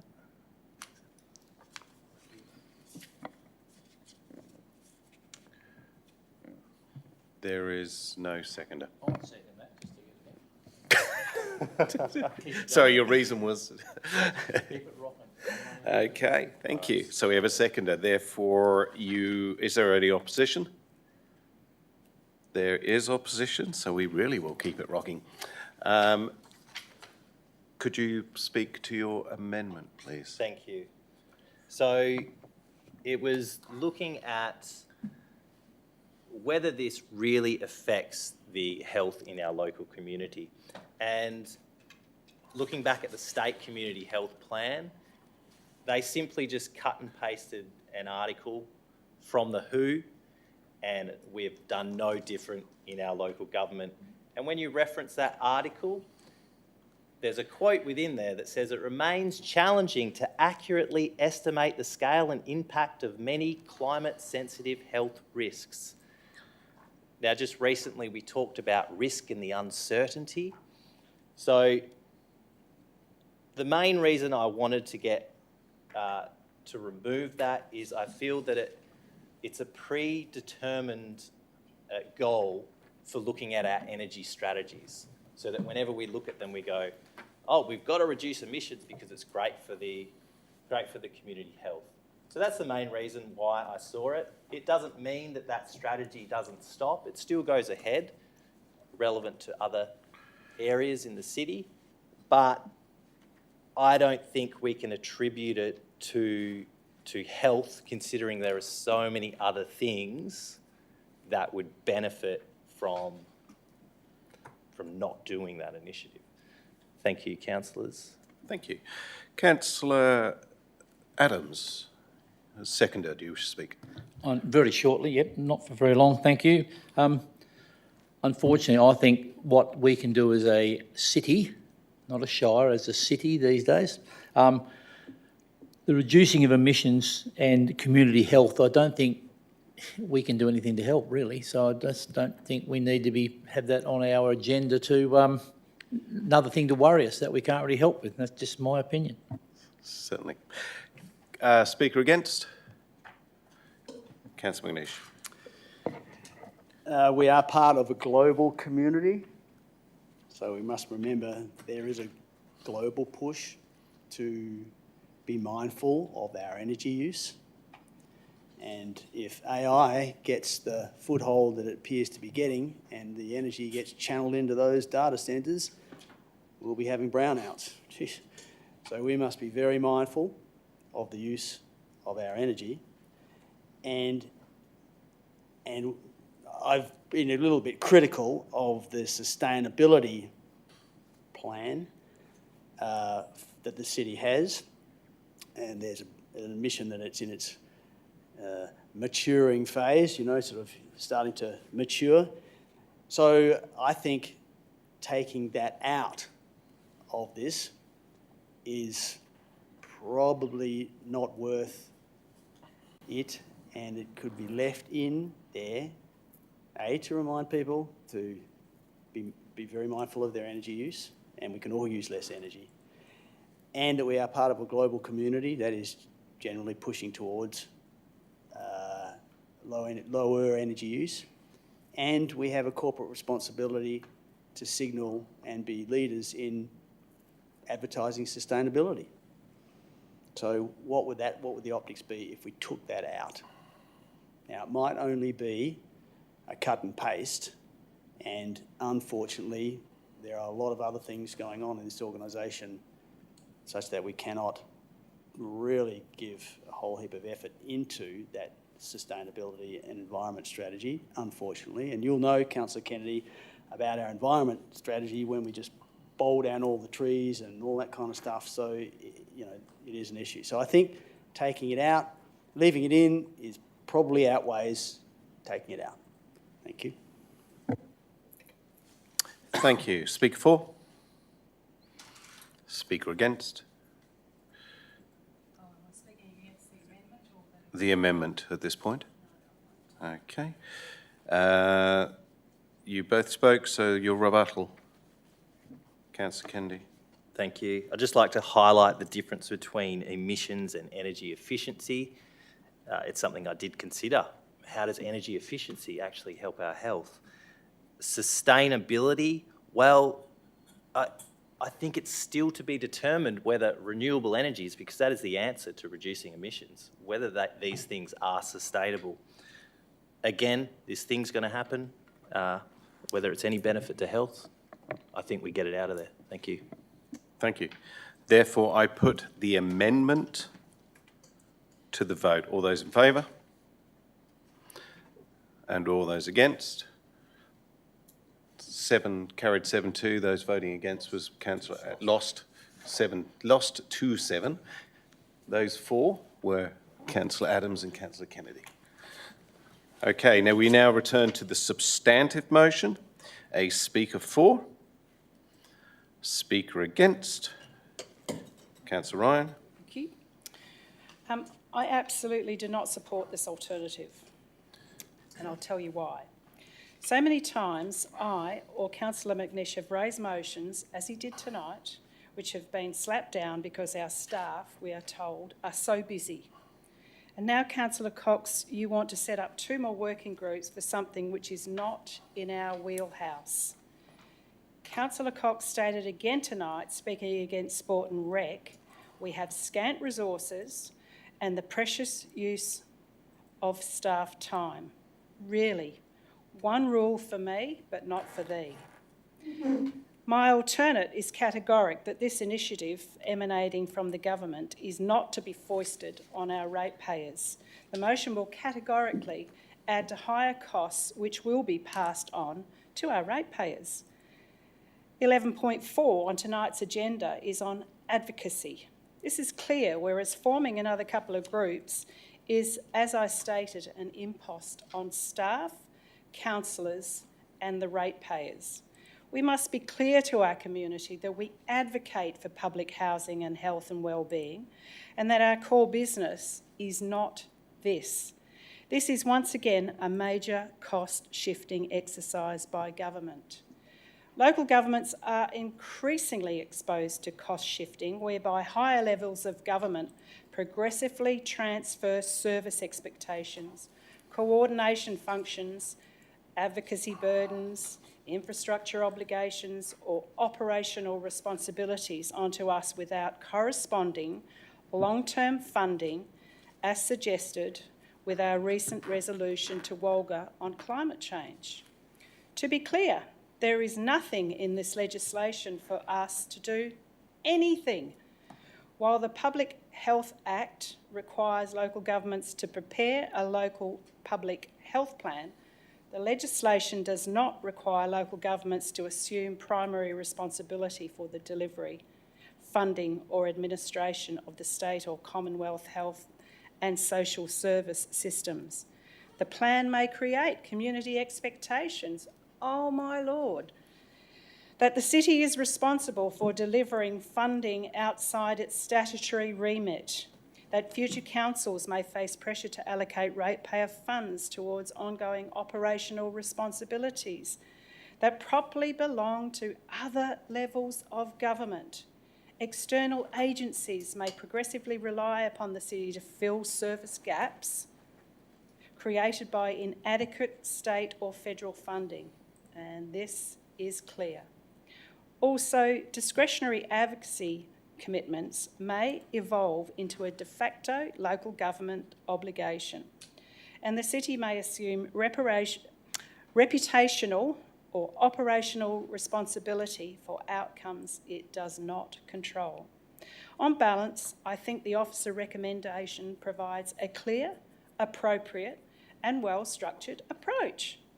The additional elements in the alternative introduce complexity and obligations without sufficient detail or justification or funding, so I won't be supporting it. My alternative is to simply confirm we will not accept cost shifting. The CEO has enough on his plate currently, and this is just another thing. Point 4 of this motion is what government should be doing, not local government. And finally, the spending of $70 million on saltwater could have done a lot to house people. Perhaps we can still house them there. Thank you. Councillor You can retract the 70 million comment, please. Point of order. I believe it's 71 million. Councillor Ryan, the facts are that we have to cancel. Point of clarification, if I may. How much, Councillor Pearson, is the current spend of the saltwater? I can't tell you the current spend, but I can tell you the forecast construction cost was 58 million from the award of tender. I would ask that you retract that I statement. won't retract it, I'm sorry. Point of clarification. Okay. Point of clarification, no, the debate's finished, so thank you. Question? What's it regarding, please, Councillor? Was the question asked of the saltwater construction cost or the saltwater All right, project I've let cost? that one pass, so please take your seat. So you want to answer the question? No, I'm not going to answer the question. Okay, now we have a speaker 4. I actually rise to speak for, particularly on item 4. I totally agree, Councillor Ryan, it isn't our role as council, 100%, but one of our roles is advocacy, and I can say that over the last 6.5 years, and particularly the last near 3 years that I've been mayor, I have talked to various groups about the issue of homelessness. I've spoken to the police. I've spoken to St Mary's, I've talked to various Christian groups, and I've dealt with issues of trying to get people to have showers because they need to shower before they have a job. The key point here is I have never had a group join together and give me the exact information that I can take to a minister. And as we've said, it's in our council plan. People are seriously concerned about it. Whether they're concerned that unfortunately there might be somebody living outside their house or someone dealing with a drug problem that is adversely affecting their living standards with their children around. But we also need to be mindful of everything that goes on in this community. And therefore I do commend, and I'll point out Councillor Dykstra for this one, because without this information, we will find it very difficult. And yes, we keep handballing down the road. It's not really a solution. So therefore, I would commend that councillors vote this way. Thank you. Speaker against? Speaker for? Right of reply? Sorry, councillor have reserved her right. I reserved my right, thank you. I was very interested to see what people's opposition would be to the motion. So I firstly want to question councillors if they actually read the plan. Because if you go onto the plan, page 37, S2, it actually has established this reference group that point 2 of this notice of alternative motion. So that does raise a few concerns that there was pushback on that, considering it's in the plan that we were potentially endorsing. Though I do note Councillor Ryan was objecting to the plan altogether. So, and then on that plan as well, on page 40, S9, it was actually a point in reference to the housing and homelessness and how we would have a collaborative approach with key agencies. So I think Councillor Cox has gone up, and Councillor Dykstra as well, I want to give him the recognition he deserves, have gone above and beyond to actually ensure that we're going to establish a real good collaborative approach with that. And also we only just today heard from our lovely Mr Sims in regards to Ustra and what the council's doing in regards to trying to minimise that impact on rental availability. So we know it's on the forefront of the community's mind. I constantly get asked what we can do. And yes, it is a state issue, but we also, what's the word? We're the closest government to our people, so we actually get the inside knowledge. We can form these key agencies, hopefully invite some people from state government agencies to really work collaboratively and innovatively to address this problem. Because I will note on the council plan as well, homelessness does come up a few times. It's housing squarely located in our prioritised and that we're not doing well with it in our little infographic. And the community voices say, They would like more police, CCTV, lighting and mental health support services to alleviate concerns with antisocial behaviour, crime and homelessness. And another section has collaborate with relevant agencies to monitor regional homelessness trends and advocate for state government to respond. So I think this reference group or advisory group would be best situated to do that. Hopefully we can really get some work done there and be able to advocate to the state government and see what levers and funding there is available to us to really actually look at this in like a joint venture approach. It's been a very big issue for the whole time that I've been on council, and I know ex-councillor Lee would be very happy to see a motion like this up, considering how much she had been pushing for us to address the homelessness issue. There was some concerns about budgeting questions. How are we going to afford this? Well, I did query the staff earlier today, and they said that they've budgeted the funds to be able to fund these reference groups because they actually, like I said, Councillor Cox and Councillor Dykstra did firm up a little bit more in actually having an advisory group. But these initiatives were already in the plan. I don't understand, unless councillors weren't reading the plan, but I don't want to impute motive on anybody. It did raise a bit of concerns with the questions that councillors raised. Once again, it wasn't in the LTFP. However, I do note that this is now replacing the Busselton Community Development Plan, and there would have been budget allocations for that in the long-term financial plan, I am sure. I do think that that I've covered mainly most of the concerns for it. I do find it a bit upsetting that councillors are going to knock back other alternative motions just potentially because their notices of motions or alternatives didn't get up, and they're going to try and push back on the fact that, we can't afford the cost for mine, but you can for this. I do query about that concern because we should be voting on the merits of each motion put up. We shouldn't be holding grudges just because things didn't get up. Point of order.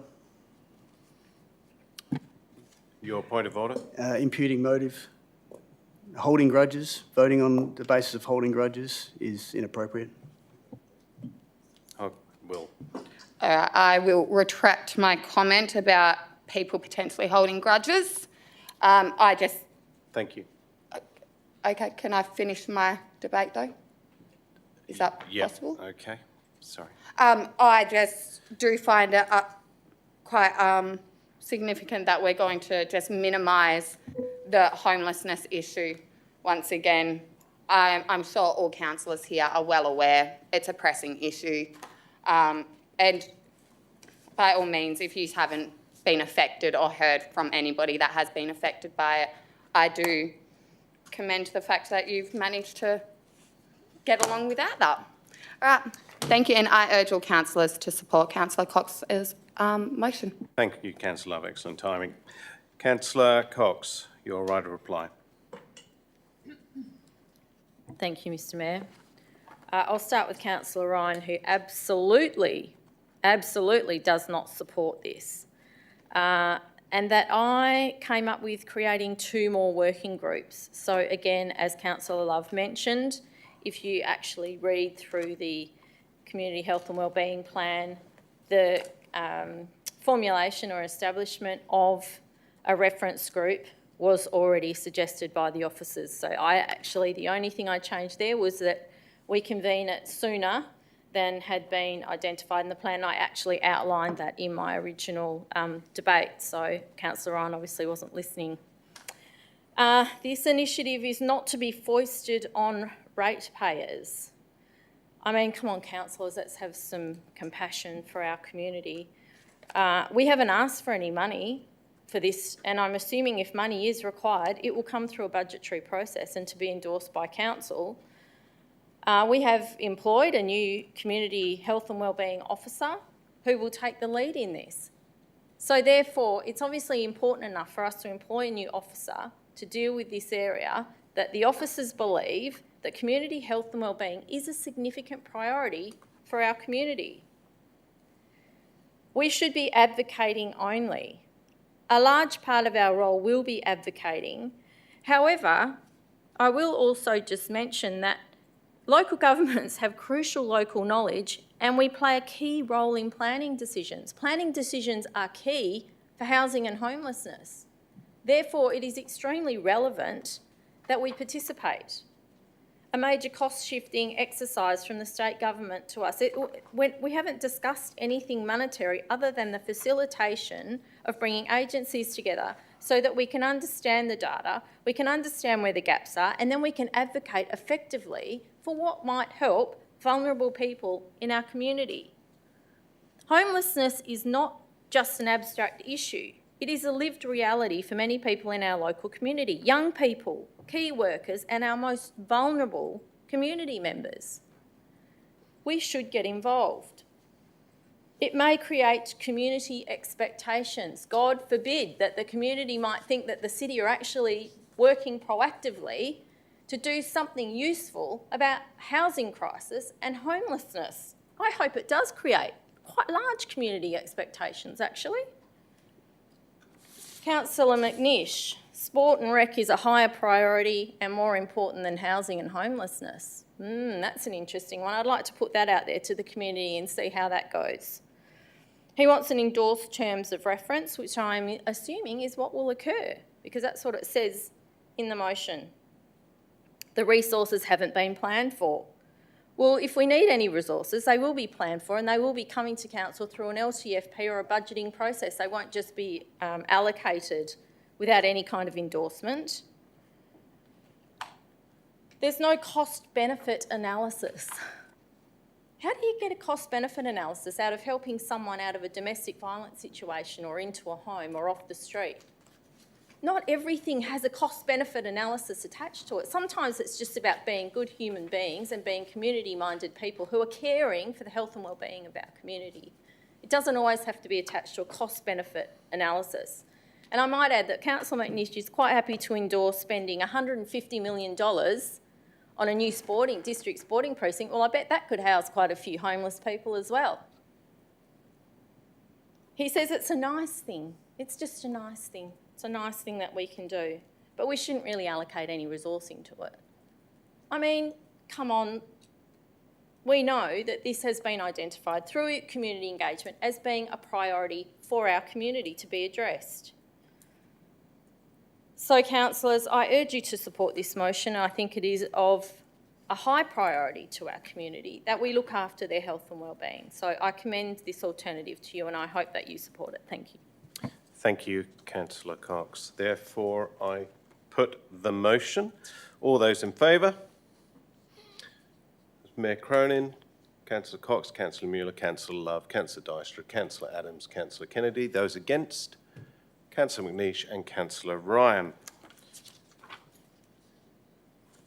The motion is carried 7-2. I now move on to item 15.1. What's that? Councillor Ryan's an alternate. That was for 12.1. That was 12.1. We've done. Okay. So we have item foreshadowed alternate from Councillor McNish. Okay. Councillor McNish, would you like to put your motion? Thank you. Do I have a seconder? Seconder, Councillor Love. Is there any opposition? Being no opposition, I put the motion. All those in favour? Motion's carried 9-0. Thank you. 2 seconds.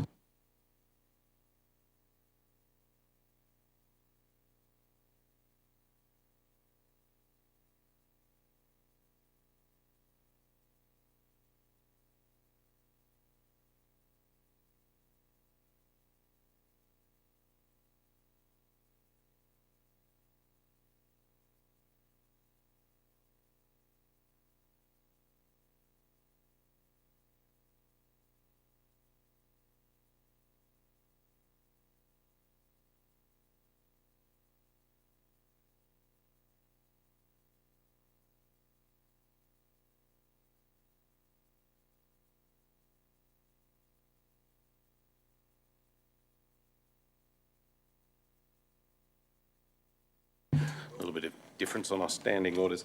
Okay, I now move on to item 19.1. We have two reports of confidential nature in accordance with section 5.234B of the Local Government Act 1995. In order to maintain confidentiality, thank you for your time. Confidentiality of these items, I will seek a decision to close the meeting to members of the public and staff. Do I have a mover to close the meeting to the public?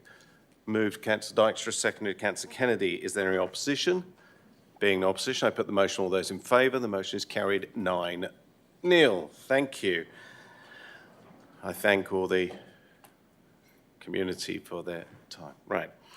Okay. Firstly, I'll work out. Are you happy with all the staff and everyone in here? It's all right. We'll just go offline.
Okay, welcome back. Item 19.1, the Busselton Margaret River Airport Land Review was carried 9-0.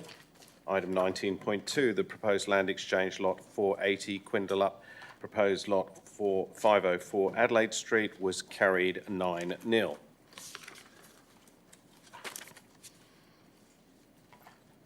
The next ordinary council meeting will be held on Wednesday, the 10th of June, 2026. I now declare this meeting closed at 19:34, and I thank you all for your attendance.